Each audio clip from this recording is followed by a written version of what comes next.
Om Shanti. Good morning. आज बाबा आए हैं अपने बच्चों को अति इंद्रिय सुख का अनुभव कराने के लिए। तो बाबा कहते अति इंद्रिय सुख क्या होता है? जो इंद्रियों से भी पर होता है, जिसमें आनंद का अनुभव होता, परमानंद का आत्मा अनुभव करती, तो वो बाबा कहते अति इंद्रिय सुख किसको अनुभव होता था? तो कहते हैं भागवत में गोप गोपियां थी, उनको वो अति इंद्रिय सुख अनुभव होता था। तो बाबा कहते हैं कि वो गोप गोपियां हमारा ही तो गायन है, हम ही तो भागवत की गोप गोपियां है ना। तो बाबा कहते वो अनुभव कब हो सकता है? तो आज बाबा 5 बातों के पर हमारा ध्यान खिंचवा रहे हैं। पहली बात, जब हमारा बाबा से गहरा प्यार होता है तो आत्मा अति इंद्रिय सुख का अनुभव करती है। बाबा से प्यार मीन्स बाबा के घर से प्यार। बाबा से प्यार माना दादियों से हमारा प्यार। बाबा से प्यार माना जो बाबा की मर्यादाएं हैं उनसे हमारा प्यार। बाबा से प्यार माना बाबा की सेवा से प्यार। बाबा के मधुबन से हमारा प्यार। तो ऐसा जब हमारा गहरा प्यार होता है तो आत्मा फिर इन कर्मेंद्रियों से उपराम होकर हो जाती है और वो अतीन्द्रिय सुख का अनुभव करती है। दूसरी बात बाबा कहते हैं बाबा की मुरली से भी हमारा प्यार चाहिए। क्योंकि गोपी वल्लभ, उसके साथ साथ उसकी मुरली से भी प्यार। बाबा की मुरली से प्यार होगा तो क्या होगा? हमारा तीसरा नेत्र खुल जाएगा। तो हर कार्य हम सोच समझ कर अपने जीवन में करेंगे। कुछ भी गलत काम हमारे से नहीं होगा, कर्मों में श्रेष्ठता आएगी। इसीलिए बाबा कहते जितना मुरली का अध्ययन पठन चर्निंग होगा उतना उतना बुद्धि हमारी शुद्ध बनती जाएगी।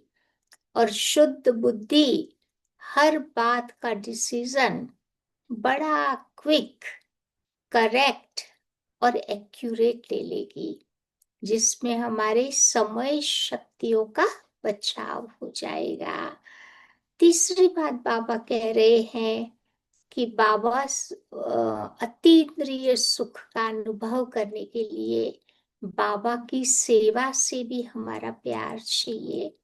क्योंकि बाबा का टाइटल है ना विश्व कल्याणकारी। बाबा पूरे विश्व की आत्माओं का कल्याण करते हैं। तो बाबा भी कहते हैं हमें भी खाली घर के कल्याणकारी नहीं बनना है, समाज के कल्याणकारी नहीं बनना है, परंतु पूरी विश्व की आत्माओं का कल्याणकारी बनना है। तो जितना जितना बाबा की सेवाओं से प्यार होगा उतनी उतनी बाबा कहते हम खुद की सेवा, विश्व की सेवा, बाबा के यज्ञ की सेवा, ब्राह्मणों की सेवा, चाहे बाबा कहते मनसा सेवा, अलग अलग प्रकार की सेवाओं में हम अपने आप को बिजी रखेंगे। तो जहाँ सेवा में आत्मा बिजी रहती है तो वहां वो अति इंद्रिय सुख का अनुभव करती है। चौथी बात बाबा कहते हैं मधुबन से भी हमारा प्यार चाहिए। जितना जितना मधुबन से प्यार होगा उतनी उतनी आत्मा अतीन्द्रिय सुख का अनुभव करेगी। क्यों? क्योंकि मधुबन देखो लाइट हाउस है। Madhuban is a lighthouse. Madhuban ही तो श्रृंगार है। मधुबन ही हमारी तपस्या भूमि है। वो भगवान की अवतरण भूमि है। मधुबन ही तो ब्राह्मणों का सच्चा सच्चा घर है ना। हमारा एड्रेस क्या बताते हैं? Care of Brahma Baba. Hmm Madhuban, care of Brahma Baba, Pandav Bhavan. तो ये हमारा सच्चा घर है। जहाँ बैठे हैं वो हमारी ऑफिस है। ऑफिस कभी किसी का घर नहीं हो सकता। मधुबन ही देखो हमारी कर्म भूमि है। एक पवित्र स्थान है। मधुबन ही हमारा कर्मों का दर्पण है। मधुबन को शीश महल कहते हैं। अपने आप को हम बहुत क्लियरली देख सकते हैं। मधुबन ही हमारा तीर्थ स्थान है। क्योंकि चारों ही धाम कहाँ पर है? मधुबन में है ना। तो इसीलिए मधुबन से भी हमारा प्यार होना जरूरी है। तो फिर बाबा कहते स्थूल घर से आत्मा उपराम बनती जाएगी। और जीवन में अति इंद्रिय सुख का अनुभव करेगी। पांचवी बात, बाबा के परिवार से भी हमारा प्यार चाहिए। क्योंकि बाबा का परिवार वही तो मेरा असली परिवार है। यही तो परिवार है जिसके साथ हम जन्म जन्म साथ रहे हैं और फिर रहेंगे। पूरी साइकिल में आप देखो, बाबा के परिवार के साथ ही हमारा कोई ना कोई कनेक्शन है। तो जितना जितना परिवार से प्यार होगा, उतना उतना बाबा कहते हैं हम सब चीजों से उपराम होते जाएंगे। और बाबा के साथ हमारा प्यार बढ़ता जाएगा। तो ये 5 बातों के पर अगर हमारा थोड़ा सा अटेंशन रहेगा, तो बाबा कहते हैं हम बाबा की सच्ची सच्ची गोपी बन करके अपने इस ब्राह्मण जीवन में अति इंद्रिय सुख का अनुभव करते रहेंगे। तो आइए सुनते हैं। आज की बाबा की मुरली है 26 जुलाई की। तो बाबा कहते मीठे बच्चे, ये संगम युग विकर्म विनाश करने का युग है। इस युग में कोई भी विकर्म तुम्हें नहीं करना है। पावन जरूर बनना है। आज का प्रश्न है, अति इंद्रिय सुख का अनुभव किन बच्चों को हो सकता है? अति इंद्रिय सुख का अनुभव किन बच्चों को हो सकता है? तो बाबा कहते हैं जो अविनाशी ज्ञान रत्नों से भरपूर है, उन्हें ही अति इंद्रिय सुख का अनुभव हो सकता है। जो जितना ज्ञान को जीवन में धारण करते हैं, उतना वो शाहूकार बनते हैं। अगर ज्ञान रतन धारण नहीं, तो बाबा कहते गरीब है। बाप तुम्हें पास्ट, प्रेजेंट और फ्यूचर का ज्ञान देकर त्रिकालदर्शी बना रहे हैं। जो तीनों कालों को जानता है वो है त्रिकालदर्शी। आज की मुरली का गीत है ओम नमो शिवाय, जिसमें बाबा के साथ के हमारे सर्व संबंध इस गीत में बताए गए हैं। ओम शांति। तो बाबा कहते पास सो प्रेजेंट चल रहा है, और ये जो प्रेजेंट है वो फिर धीरे धीरे पास्ट हो जाएगा। ये जो गायन करते हैं पास्ट का, अभी तुम पुरुषोत्तम संगम युग पर हो। पुरुषोत्तम अक्षर जरूर डालना चाहिए। तुम प्रेजेंट देख रहे हो, जो पास्ट का गायन है वो अब प्रैक्टिकल हो रहा है।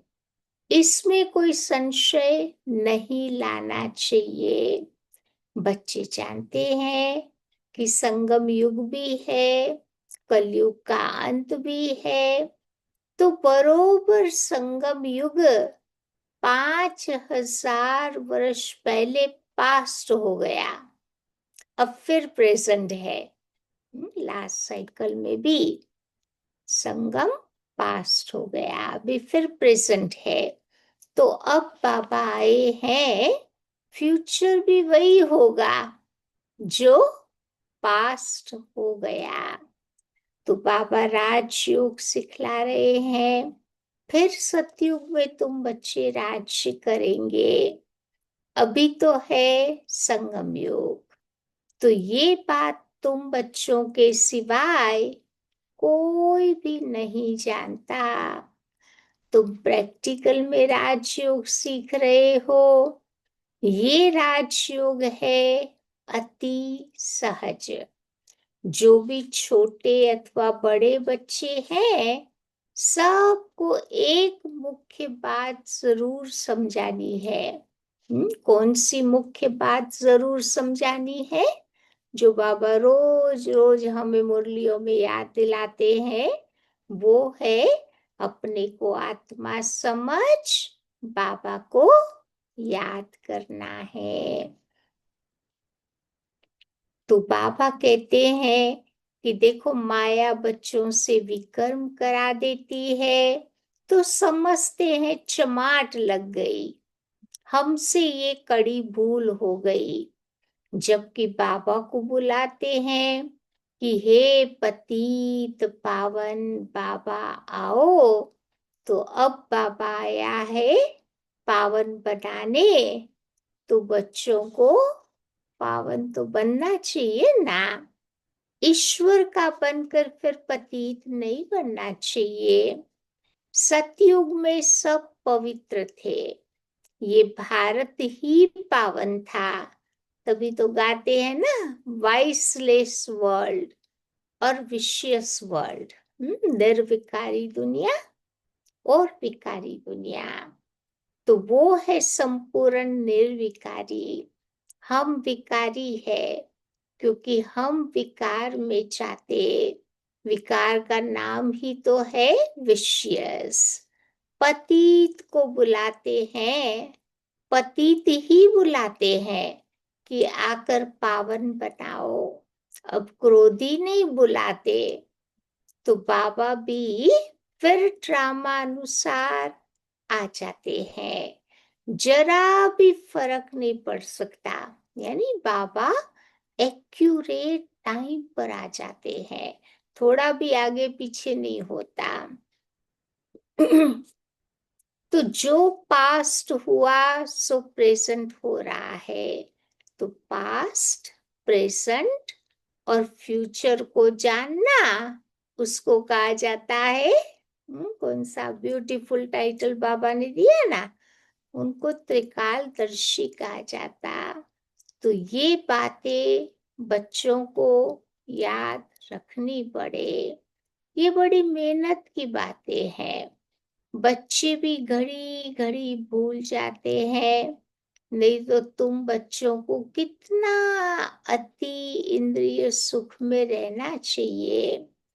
तुम यहाँ अविनाशी ज्ञान धन से बहुत बहुत शाहूकार बन रहे हो। जितनी जिसकी धारणा है वो बहुत शाहूकार बन रहे हैं, परंतु नई दुनिया के लिए। तुम जानते हो, हम जो कुछ करते हैं सो फॉर फ्यूचर, नई दुनिया के लिए कर रहे हैं। तो बाबा आई है नई दुनिया की स्थापना करने के लिए, पुरानी दुनिया का विनाश करने। तो हूबहू कल पहले मिसल ही तो होगा ना। तुम बच्चे भी देखेंगे, नेचुरल कैलेमिटीज भी होनी है, प्राकृतिक आपदाएं भी। बाबा कहते अपना काम करेंगी। अर्थक्वेक हुआ तो सब खत्म हो जाएगा। भारत में कितनी अर्थक्वेक होगी? हम तो कहते हैं कि ये सब कुछ होना ही है। अभी भी चल रहा है ना, कहाँ कहाँ झटके थोड़े आ रहे हैं। दिल्ली में भी सुना 2-3 दिन पहले कुछ झटके आए।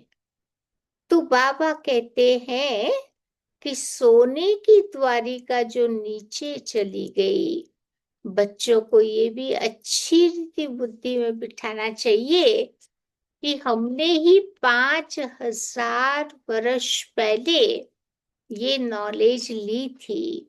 इसमें जरा भी तुम देखो फर्क नहीं है। बाबा 5,000 वर्ष पहले भी हमने आपसे वर्षा लिया था। हमने आपसे अनेक बार वर्षा लिया, उसकी गिनती नहीं हो सकती, क्योंकि साइकिल घूमता ही रहता है ना। तो बाबा कहते उसकी गिनती नहीं कर सकते। कितना बारी तुम विश्व के मालिक बनते हो, फिर फकीर भी बन जाते हो। इस समय तुम देखो पूरा भारत फकीर है। तुम लिखते भी हो कि ड्रामा प्लेन अनुसार ये हालत हुई है। कलयुग आ जाता है ना, तो बाबा कहते सब की यही हालत हो जाती है। तो बाबा कहते हैं उनका प्लेन देखो अपना है, और तुम्हारा प्लेन ड्रामानुसार चल रहा है।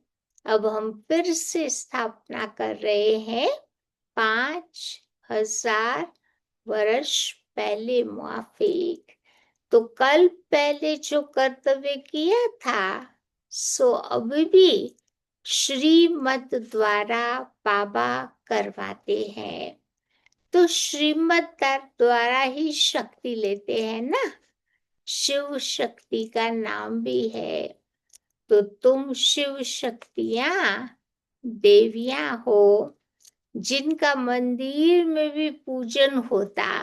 वो जो देवियों को बताते हैं ना, तो इन सब देवियों ने संगम में ही तो पुरुषार्थ किया, ऐसी देवियां बनी फिर सतयुग में। तो बाबा कहते जिनका मंदिरों में पूजन होता, तुम देवियां हो जो फिर विश्व का राज्य प्राप्त करती। जगत अम्बा की देखो कितनी पूजा होती, अनेक नाम रख दिया है तो एक ही। अलग अलग देवियों के कितने मंदिर, कितनी देवियां। जैसे बाप भी एक ही शिव है, तुम भी विश्व को स्वर्ग बनाते हो, तो बाबा के साथ साथ तुम्हारी भी पूजा होती। डबल रूप में पूजा होती ना, एक शालिग्राम रूप में, तो दूसरी पूजा हमारी होती है मूर्तियों के रूप में।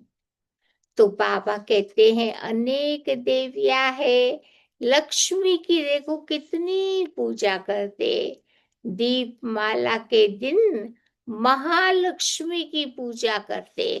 दिवाली जब आती है ना, तो लक्ष्मी नारायण की पूजा नहीं करेंगे, खाली लक्ष्मी।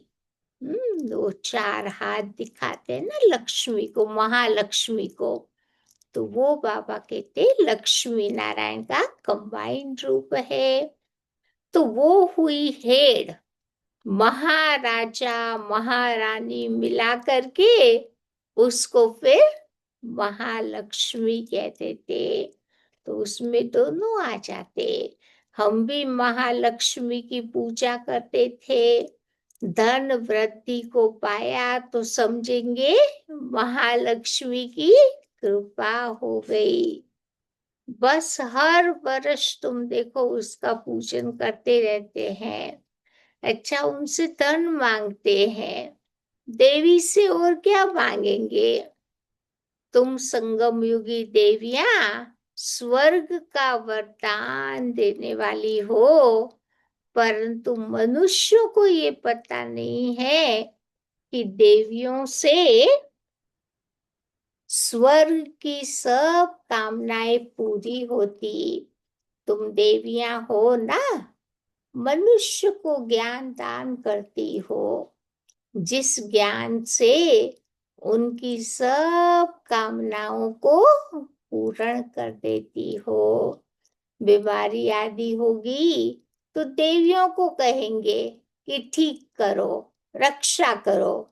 ऐसे ही होता है ना, बीमारी होती है या कुछ भी तकलीफ होती है तो देवियों के पास जाते हैं, फिर बोलते हैं रक्षा करो। तो अनेक प्रकार की देवियां हैं। तुम हो संगम युग की शिव शक्ति देवियां। तुम ही स्वर्ग का वरदान देती हो। बाबा भी मत देते हैं तो बच्चे भी देते हैं। महालक्ष्मी को दिखाते हैं, नारायण को फिर गुप्त कर देते हैं। तो बाबा तुम बच्चों का कितना प्रभाव बढ़ाता है। देवियां भी 21 जन्म के लिए सुख की सब कामनाएं पूरी कर देती। लक्ष्मी से धन मांगते, धन के लिए ही मनुष्य अच्छा अच्छा धंधा आदि करते हैं। धन चाहिए तो लक्ष्मी के पास जाएंगे। अभी दिवाली आ रही है ना, तो बाबा कहते महालक्ष्मी की बहुत पूजा होगी। तुम स्वर्ग का वरदान देती हो। बाबा भी देते हैं तो बच्चे भी देते हैं। महालक्ष्मी दिखाते हैं, नारायण को गुप्त कर देते हैं। तो बाबा तुम बच्चों का प्रभाव कितना बढ़ाता है। देवियां 21 जन्म के लिए तुम्हारे सुख की सब कामनाएं इस समय पूर्ण करती है। सब इच्छाएं बाबा पूर्ण करते हैं ना।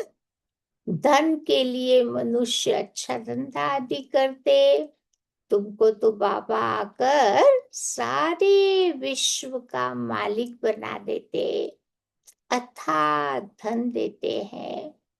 धन के लिए ही मनुष्य अच्छा धंधा आदि करते, तुमको तो बाबा सारे विश्व का मालिक बना देते। फिर क्या होता, पुनर्जन्म लेते लेते कला कम होते होते अभी तो देखो कैसी हालत आकर के हुई है। तो ये भी तुम्हारे लिए नई बात है। हर 5,000 वर्ष के बाद समझो ये चक्र रिपीट होता है। अभी भारत कितना कंगाल बन गया है। क्योंकि क्यों कंगाल बना है? क्योंकि रावण का राज्य है। कितना ऊंच नंबर 1 था, अभी लास्ट नंबर में है।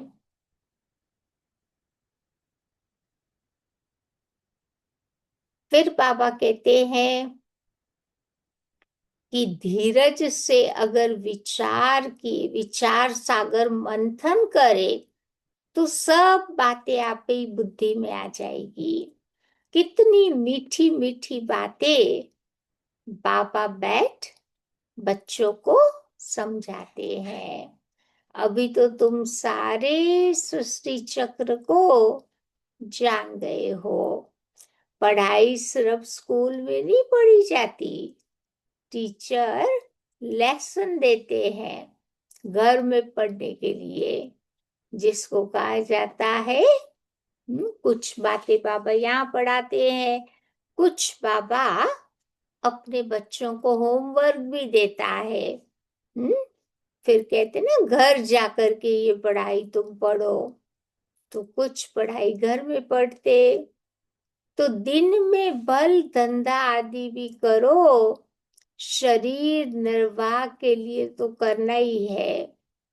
अमृत वेले तो सबको देखो फुर्सत रहती है। कोई नहीं बोल सकता अमृत वेला है कि बाबा हम बहुत बिजी है, बहुत काम करना पड़ता है। नहीं, सबको फुर्सत होती है। तो सवेरे सवेरे बाबा कहते बच्चे 2-3 बजे का टाइम बहुत अच्छा है। उस समय उठकर तुम बाबा को बड़े प्यार से याद करो। बाकी इन विकारों ने ही तुम्हें आदि मध्य अंत दुखी किया है। रावण को जलाते हैं परंतु इसका भी अर्थ कुछ भी नहीं जानते। बस सिर्फ परंपरा से रावण को जलाने की एक रस्म निकली हुई है। हर साल जलाते हैं और हर साल तुम देखो रावण बड़ा की बड़ा होता ही रहता है, जलता ही नहीं है।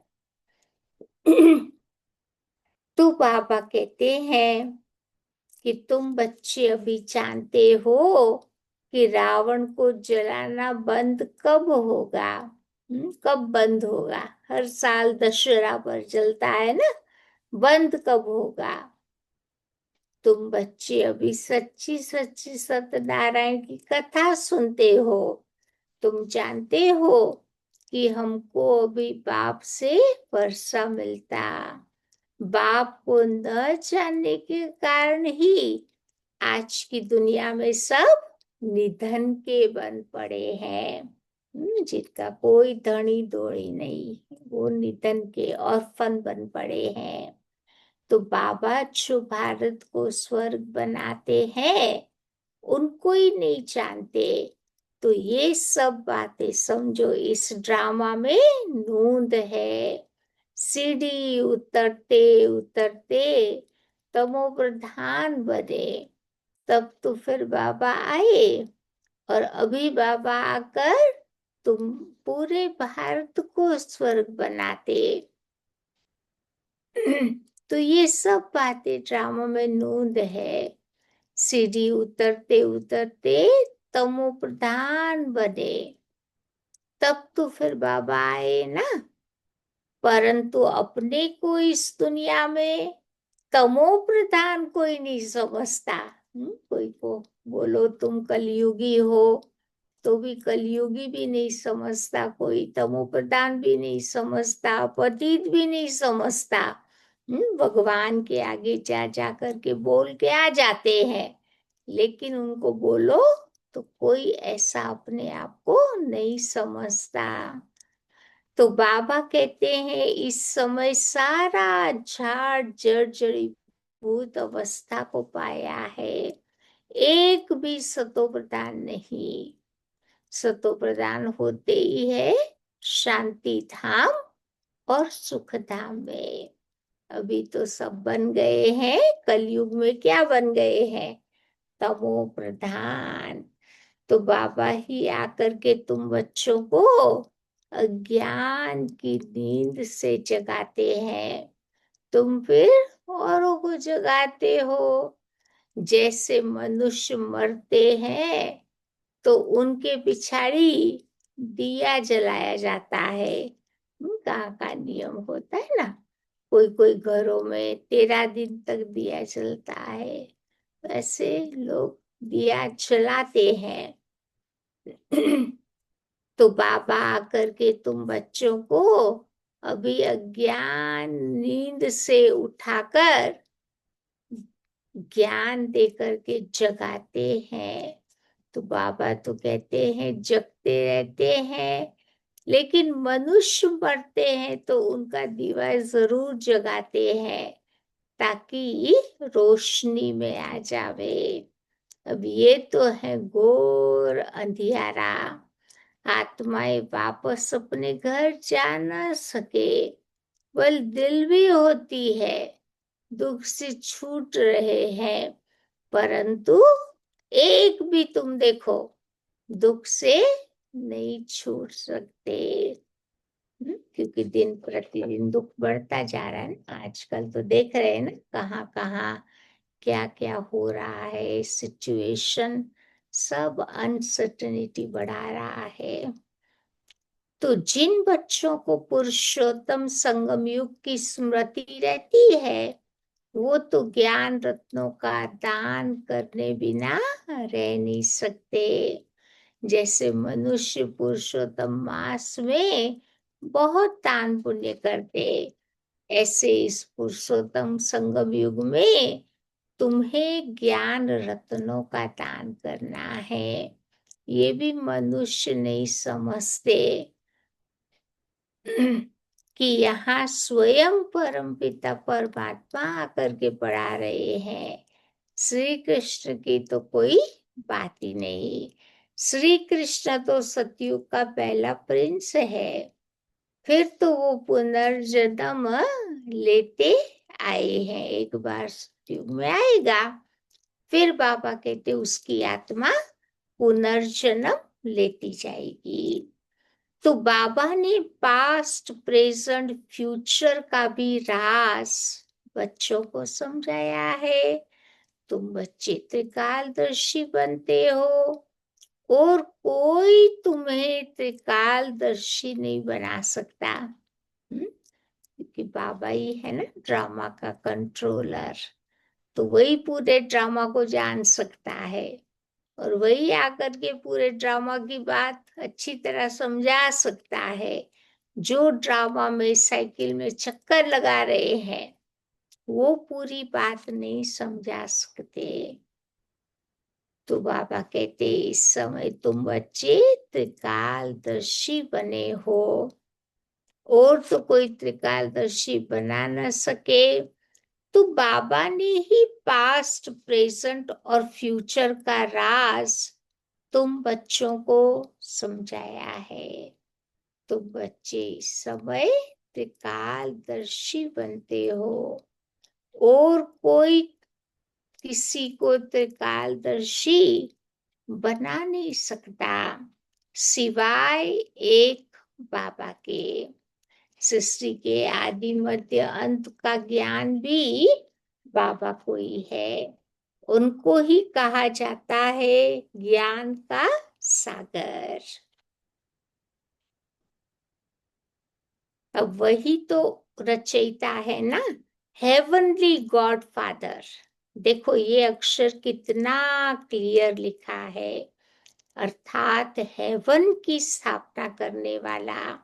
शिव जयंती भी मनाते हैं, परंतु वो कब आए, उसने आकर के क्या किया, कुछ भी नहीं जानते।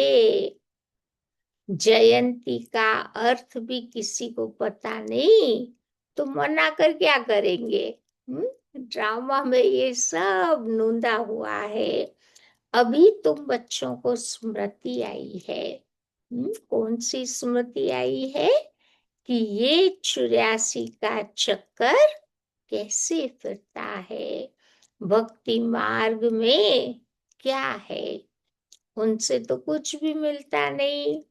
कितने भगत लोग भीड़ में धक्का खाने जाते हैं, लेकिन बाबा ने तुम बच्चों को धक्का खाने से छुड़ा दिया।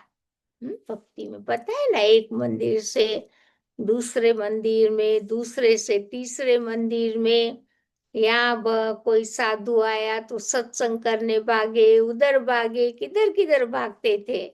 तो बाबा ने इन सब से बच्चों को छुड़ा दिया।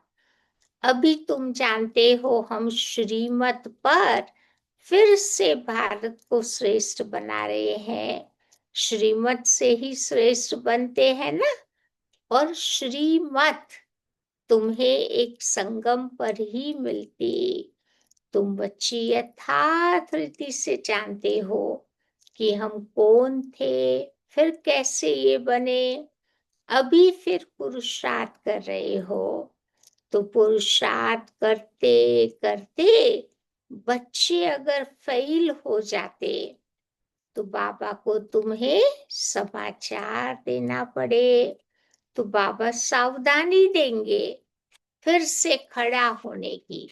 जो हो रहा है इस पुरुषार्थी जीवन में, उसका सारा समाचार बाबा को देना अति आवश्यक है।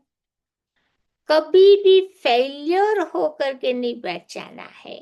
नापास हो गए तो होप नहीं छोड़नी है।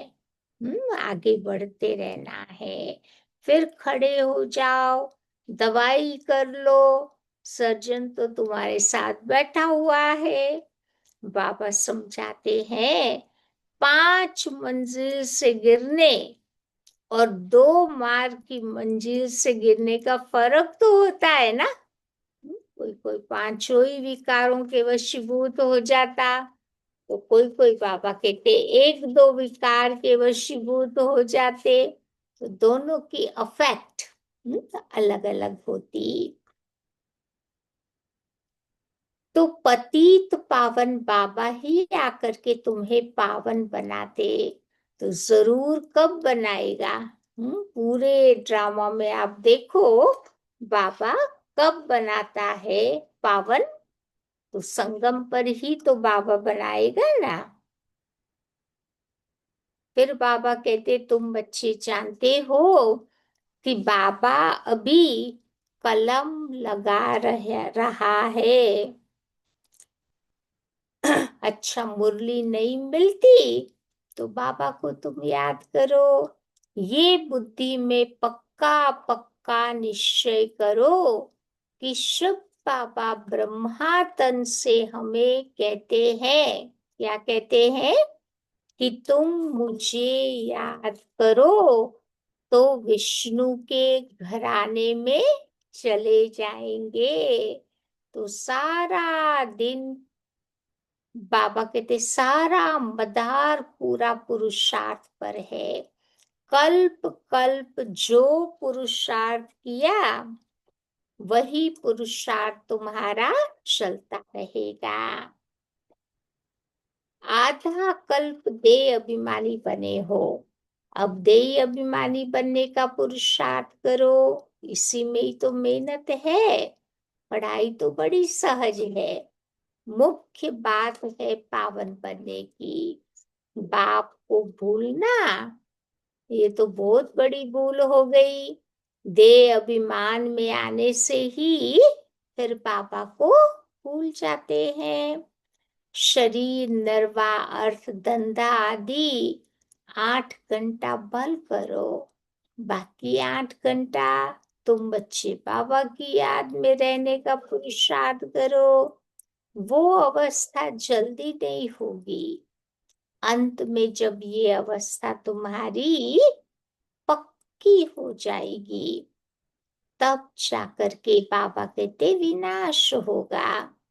कर्मातीत अवस्था हुई फिर तो ये शरीर ठहर नहीं सकता, छूट जाएगा, क्योंकि आत्मा पवित्र बन गई ना। जब नंबरवार कर्मातीत अवस्था हो जाएगी तब समझो लड़ाई भी शुरू हो जाएगी। तब तक रिहर्सल करते रहेंगे, करते हैं ना अभी रिहर्सल। कभी कभी समाचार सुन के लगता है कि अभी कल से ही थर्ड वर्ल्ड वॉर शुरू हो जाएगा। लेकिन बाबा कहते ये रिहर्सल है। रिहर्सल करते करते एक दिन पक्की भी लड़ाई हो जाएगी। अच्छा मीठे मीठे सिक्की लधे बच्चों प्रति मात पिता बाप दादा का याद प्यार और गुड मॉर्निंग। रूहानी बाप की रूहानी बच्चों को नमस्ते और रूहानी बच्चों की रूहानी बाप को याद प्यार गुड मॉर्निंग और नमस्ते। आज की धारणा की पॉइंट, पहली बात बाबा बताते हैं इस पुरुषोत्तम मास में अविनाशी ज्ञान रत्नों का दान करते रहना है। कुछ भी हो जाए पापा का जो ज्ञान रत्न हमें देते हैं वो दूसरों को देते रहना है। अमृत वेले उठकर विचार सागर मंथन करना है।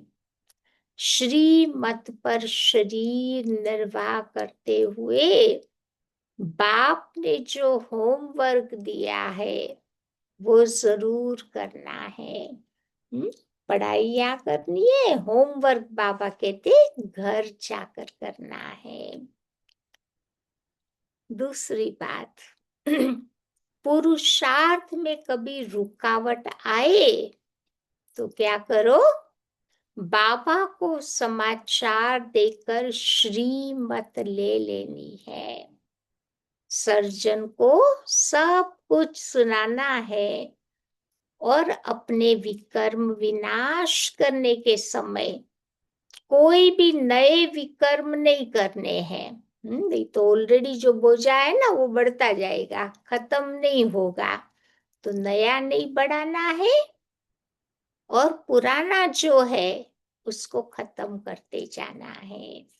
आज का वरदान है, अखंड योग की विधि द्वारा अखंड पूज्य बनने वाली श्रेष्ठ महान आत्मा भव। आजकल जो महान आत्माएं कहलाती है उन्हों के नाम होते हैं, नहीं है, साधु सन्यासियों को आपने देखा होगा ना, बड़े वंडरफुल इन लोगों के नाम होते हैं। कोई कहलाता है अखंडानंद, अखंडानंद, जो सदैव आनंद में रहता है। लेकिन सब में अखंड स्वरूप तो आप बच्चे हो, आनंद में भी अखंड हो, सुख में भी अखंड हो। सिर्फ संग दोष में न आओ, दूसरों के अवगुणों को देखते सुनते हुए डोंट केयर करो। तो इस विशेषता से अखंड बन जाएंगे, अखंड योगी बन जाएंगे। जो अखंड योगी है वही अखंड पूज्य बनते हैं। तो आप ऐसी महान आत्माएं हो जो आधा कल्प स्वयं पूज्य स्वरूप में रहती और आधा कल्प आपके जड़ चित्रों का पूजन होता। सतयुग त्रेता में तो खुद ही राज्य करते ना, फिर द्वापर से उनकी मूर्तियां बना करके देवी देवताओं की पूजा करते। आज का स्लोगन है, दिव्य बुद्धि ही साइलेंस की शक्ति का आधार है। साइलेंस पावर अंदर में कब जमा होगा, जब बाबा कहते दिव्य बुद्धि हमारी होगी। आज की अव्यक्ति पॉइंट है, जो अपनी सूक्ष्म शक्तियों मन बुद्धि को हैंडल कर सकता है वो दूसरे को भी हैंडल कर सकता है। पहले अपनी अंदर की मन बुद्धियों के ऊपर उसको हैंडल करना है। इसीलिए स्व के ऊपर कंट्रोलिंग पावर, रूलिंग पावर हो तो यही यथार्थ हैंडलिंग पावर बन जाएगी। रूलिंग पावर है तो वही बाबा कहते हैं हैंडलिंग पावर बन जाती। चाहे अज्ञानी आत्माओं को सेवा द्वारा हैंडल करो, चाहे ब्राह्मण परिवार में स्नेह संपन्न संतुष्टता संपन्न व्यवहार करो, दोनों में सफल हो ही जाएंगे। समझा? तो पहले चाहिए रूलिंग पावर, खुद के राजा बनकर खुद को रूल करो। तो बाबा कहते औरों को इजीली हैंडल कर पाएंगे। अपनी मन बुद्धियों को हैंडल कर लिया तो फिर बाबा कहते हैं समय शक्ति का बचाव हो जाएगा। तो आज कौन सी बात याद रखेंगे? अति इंद्रिय सुख की बात। कि ऐसा अनुभव बाबा का बनने के बाद अंदर में होता रहे, क्योंकि जितना जितना वो सुख का अनुभव होगा उतना उतना बाबा से हम नजदीक फील करेंगे। तो ऐसा अखंडानंद का अनुभव, परमानंद का अनुभव जो बाबा हमें संगम युग पर करा रहे हैं। ठीक है, तो ये